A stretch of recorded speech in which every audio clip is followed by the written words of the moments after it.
a breathtakingly green tea plantation, a thin blanket of mist, and a face that suddenly flashes across China's official state television. This is no ordinary broadcast. This is either a catastrophic mistake or perhaps a silent act of rebellion. Because just hours after the face of a man who was systematically erased leaked onto national TV, the Chinese internet was thrown into absolute chaos. Authorities began hunting down netizens, and raw terror broke out everywhere.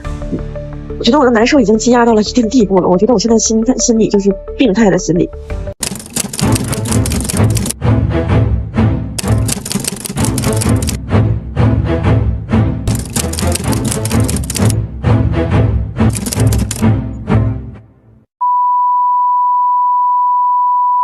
By the way, for those of you wanting to grab some official Tracers merch, everything is live right now. We've got hoodies, tank tops, mugs, tumblers, phone cases, and a whole lot more.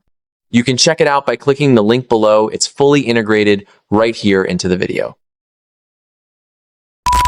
Hey Tracers, how have you all been? Honestly, I've missed you guys so much. Today, I'm back with the next chapter of the Yumang Long case, and things are getting incredibly dark and dangerous. Just imagine a rigid, state-owned TV station suddenly risking it all to broadcast the face of a man who was systematically wiped from existence. And the domino effect that followed was pure chaos. The authorities went into a total panic, launching a massive crackdown, and one of the victims was left crying in absolute terror just like this. Because you never know how deep this hole goes. A vast expanse of lush green tea fields, a light mist rolling in, and the camera panning across tea pickers. This is Henan TV's 2026 Qingming Festival special. The visuals are stunning, and the background music sounds incredibly serene. Then, a face suddenly appears on screen. It's Yu Mang Long, a man whose name has been completely blacklisted and strictly banned from China's search engines.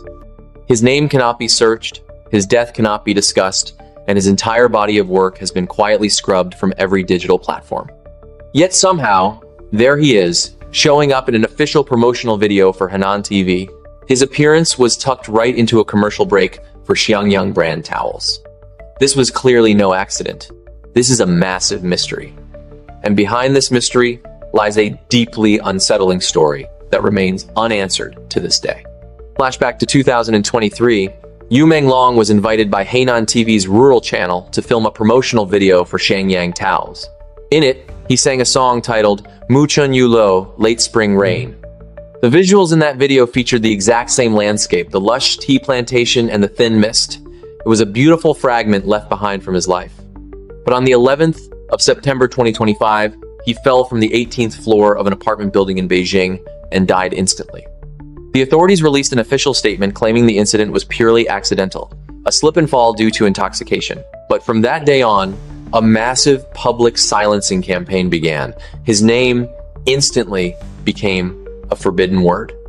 Until recently, when Henan TV released its 2026 Qingming Festival special titled Hu Guangshan Se.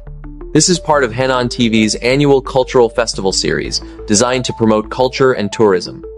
And right inside that program, the tea plantation footage from the Xiangyang towel commercial suddenly reappeared. Then, the promotional clip Yumang Long recorded for Xiangyang towels 3 years ago flashed onto the screen as well.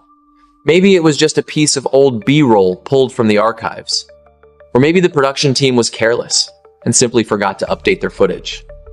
But that is precisely where things get weird. In mainland China, any content related to Yu Mang Long has long been placed on a hypersensitive blacklist. Keyword searches for his name on Weibo are heavily restricted, his videos across various platforms have vanished one by one, and even messages of condolences from his fans have been wiped clean repeatedly. How could someone who is intentionally erased just slip through and pop up on an official state-run TV program? The moment fans noticed, screenshots of the broadcast went viral, spreading like wildfire. The comment sections were instantly flooded with emotional messages. Many wrote, "Thank you, Henan TV. You are people who know how to repay a kindness and honor history." Others chimed in, "He is still here. As long as someone remembers him, he never truly left." In fact, quite a few netizens speculated that Henan TV's bold move, whether directly or implicitly, was a silent act of defiance to demand justice for Yumang Long. But this bold move by Henan TV and the resulting internet frenzy instantly set off alarm bells for the authorities. Panic ensued. A massive crackdown was launched out of nowhere, turning the public square into a ghost town overnight. They weren't just wiping out posts, they were actively hunting down anyone who dared to speak up. And this is the sheer terror of one netizen caught in the crosshairs of that massive wave of arrests. 我老公、孩子，公公婆婆，自己版本，他们到底想要干什么？这不解决问题就解决提出问题的人是吧？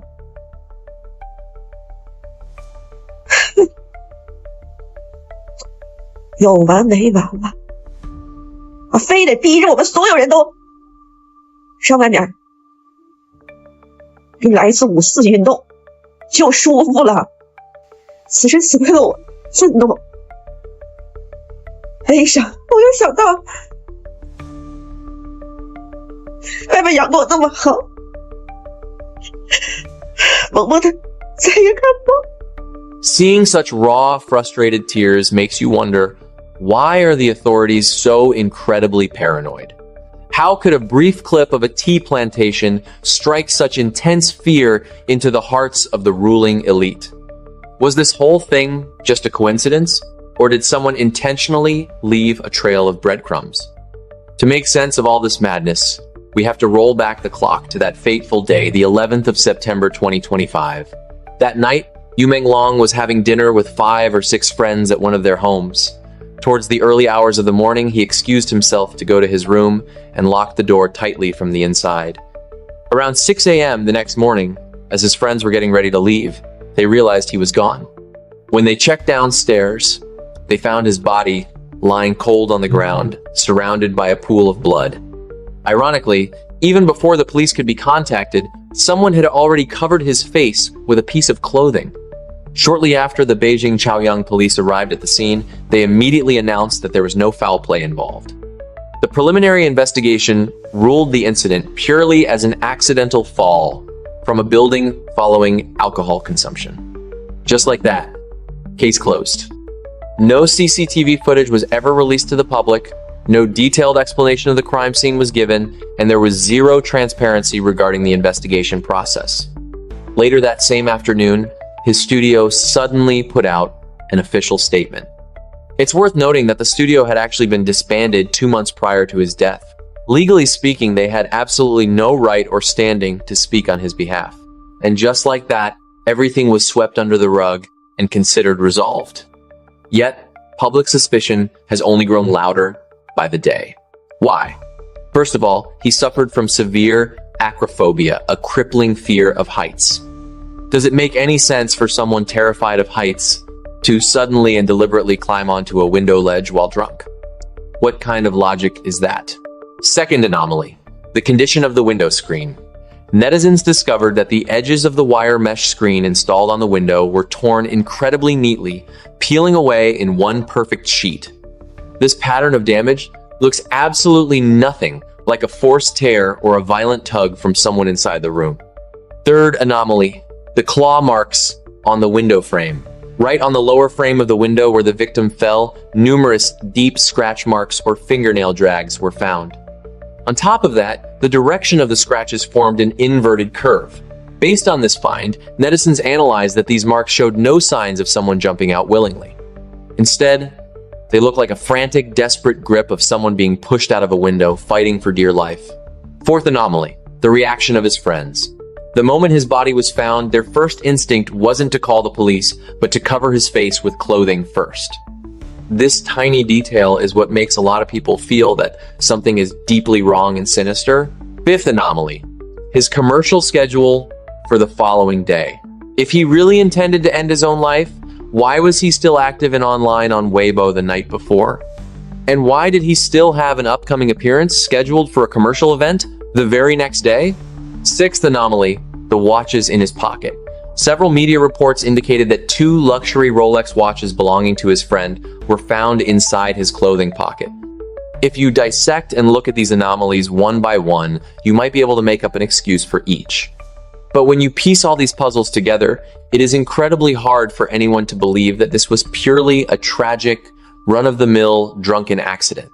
What is far more suspicious is the aggressive censorship of public opinion that followed. After Yumang Long's passing, the authorities launched an operation codenamed Internet Cleanup 2025.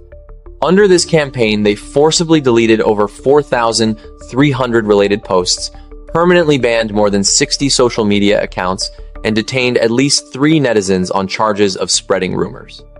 And the bizarre occurrences didn't stop there. Several independent media outlets leaked information that Chai Chi had issued a secret verbal order. He instructed all levels of the party organization to completely block and wipe out any public discourse surrounding this case. As a result, even simple expressions of grief left by fans in the comment sections were systematically vaporized by the system. Many lamented that even their space to grieve had been stolen from them. In the midst of this, an analysis from a media practitioner hit right home. Every year ahead of National Day on October 1st, China naturally enters a sensitive window where public discourse is tightly controlled.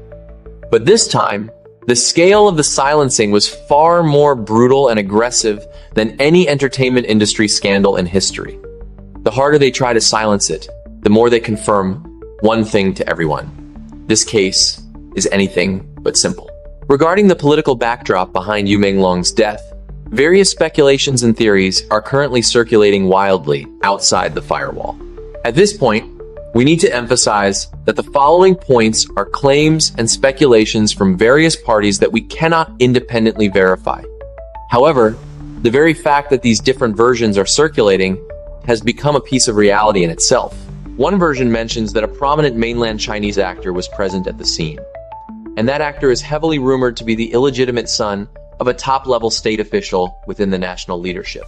Other analysts point out that the reason the censorship has to be this aggressive is because if this case is thoroughly investigated, it has the potential to drag down and implicate the political dynasties of elite red families in the highest echelons of the CCP. There are also those who analyze it from another angle. Before his death, Yumang Long left a final post on social media, which fans interpreted as a cryptic cry for help, implying a 5-word truth. What were those specific 5 words? We won't break them down here, but if you're curious, you can try looking them up yourself. Oh, wait. You won't be able to find them anymore. Any searches related to that have been completely blocked by the system. Let's get back to the core of our discussion today. Why did Henan TV let the footage of Yumang Long air in their program? As for that, I don't know. I can't speak for them. However, there are a few facts worth paying attention to. First, Henan TV has always been famous for its viral, boundary-pushing content. They are one of the very few state-owned media outlets in mainland China with the guts to produce creative cultural programs without blindly conforming to rigid political templates. Second, during the period when Yumang Long's case suddenly blew up and shocked the public, several crew members from Henan TV were caught showing their sympathy to fans online multiple times. Third, in an environment with such hyper-strict censorship, it makes absolutely no sense for a state-run provincial TV station to let a blacklisted figure slip into their broadcast purely out of negligence. Whether it was intentional or not, the fact is they let that footage air for the public to see. Fans interpreted this move as Henan TV's way of showing gratitude, never forgetting where they came from. Well, that perspective might sound a bit too sentimental.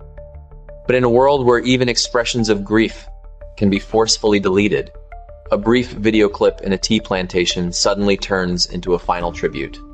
The song Mu Chun Yu Luo instantly morphs into a hidden message. We will never forget you. Xinyang Maojian tea itself is a tea specifically harvested around the Qingming festival every year.